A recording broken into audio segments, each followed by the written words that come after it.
Welcome to Prefrontal Cortex 101. Now that y'all know that your prefrontal cortex doesn't just magically form when you turn 25, please, please stop saying that your prefrontal cortex or frontal lobe fully develops or turns on when you turn 25.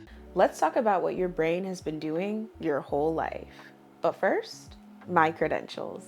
My name is Dr. Jazlyn Nketia. I'm a cognitive scientist with a PhD from Brown University. I did my dissertation at Columbia University, and my PhD research looked at the role of lived experience and context on early childhood executive functions development. Your prefrontal cortex, which is the part right here, is home to what we call executive functions. These are higher order cognitive processes that your brain uses to plan, focus, remember instructions, and juggle multiple tasks. They're what help you get from, I should do this, to actually getting it done.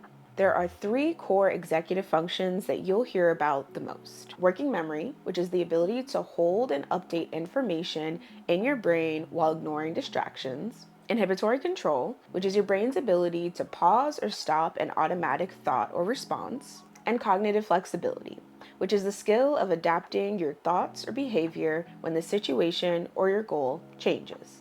These functions are foundational. They support everything from academic achievement and mental health to managing stress, learning new rules, navigating everyday life, and your overall well-being. Disruptions in executive functions are present in disorders like ADHD, anxiety, and learning disabilities. They can impact a person's ability to manage emotions, thoughts, and actions. And beyond that, executive functions are linked to things like planning, organizing, and emotional regulation. But all of those build on the big three. Your boss just dropped off a task with way too many steps and no notes or email in sight. Before you panic, just know that your prefrontal cortex and working memory got you. Working memory is your brain's ability to hold on to task-relevant information, especially when there are distractions, and update that information in real time. Think about making your favorite dish.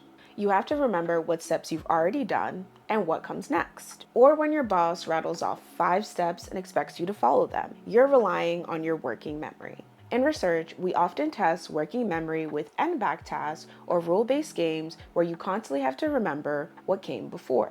In the end-back task, participants are given a series of letters, numbers, or images. The N in end-back refers to the number of steps back a participant must remember. In this example, in the top row, the participant must remember 1 step back. In the second row, the participant must remember 2 steps back. And finally, in the third row, the participant has to remember 3 steps back. Working memory helps you follow directions, juggle mental tasks, and keep your goals in mind even when the world gets noisy. When it's strong, you're focused. When it's overloaded, everything falls apart and can lead to difficulties concentrating, forgetfulness, and the general feeling of being overwhelmed. Next up, we're talking inhibitory control, how your brain stops automatic responses. Quick, as fast as you can, tell me the color of the font of each of these words as they flash across the screen.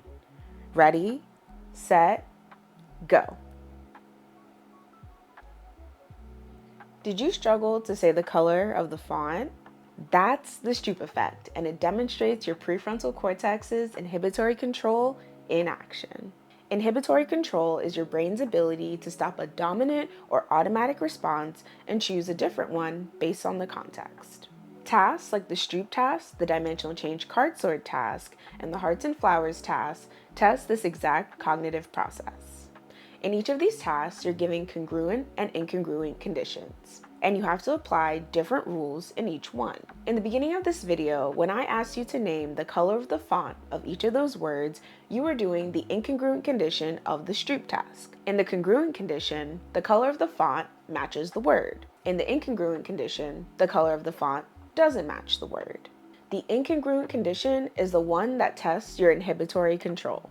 To successfully complete this task, your brain has to do 3 things. 1, know the condition that it's in. 2, recall the rule for the condition. And 3, inhibit the automatic response and choose the right one.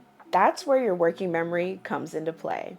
The rule has to be updated and maintained in your working memory even when there are distractions or competing responses present.